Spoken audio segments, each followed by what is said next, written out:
ADD, ADHD, otherwise known as attention deficit disorder or attention deficit hyperactivity disorder. What if we had finally arrived at a hoped-for cure? The first question I have is it really a disease? Is it that behavior pattern or that brainwave pattern or that distribution of symptoms, is it really a disease?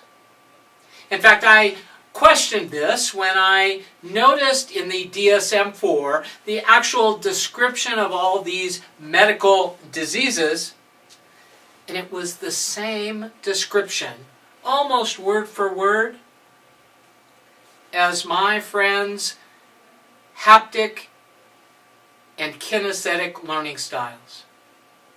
What if, in our infinite wisdom, we are medicating a very select and special learning style that isn't just simply strange, it is a very valuable and important learning style that is important for us to know now, in this day and age. Whose challenge is it anyway? Is it the challenge of society that doesn't know how to integrate and understand and respect these people at the level that they deserve respect? Just because they're different. Is it important for them to comply with certain standards and norms in our society? Or is it important for society to learn to be more flexible and to embrace these people in a way that allows them to be fully integrated into our society and fully appreciated?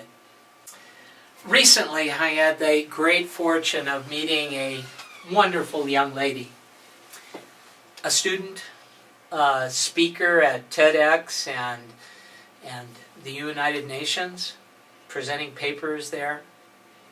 And she was one of those different people. And we spoke of how challenging it was to have the negative bias that made her wrong in her uniqueness. That she wasn't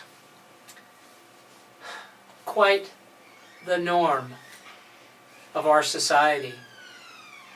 And certainly she was gracious in her, shall I say, forgiveness of society labeling her.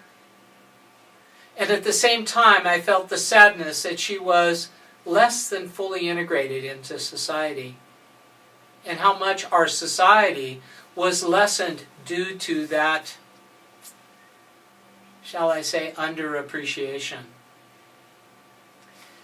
I asked her, instead of the negative label that she carries around, what would she prefer to be noticed as in the pattern of her life and the pattern of her beingness? And she immediately responded saying, "I'm different. Deal with it." Why don't we acknowledge and appreciate each other's differences rather than labeling each other in a way that diminishes who that person is?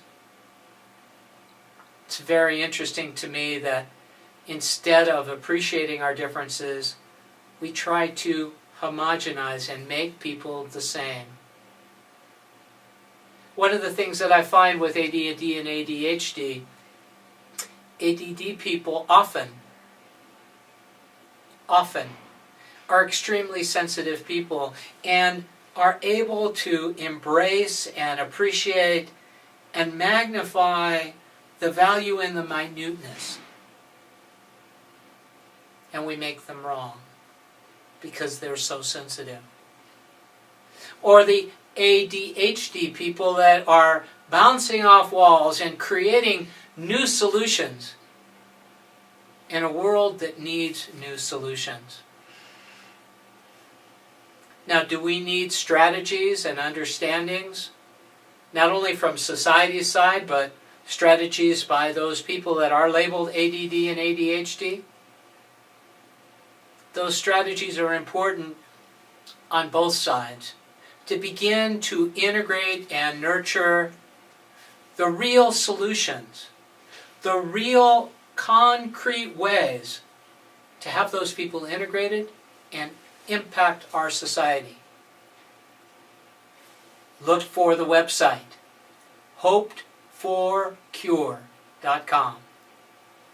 Get the resources that you need for the people in your life that may be labeled that way, and also for you to better embrace those people that are labeled in that way.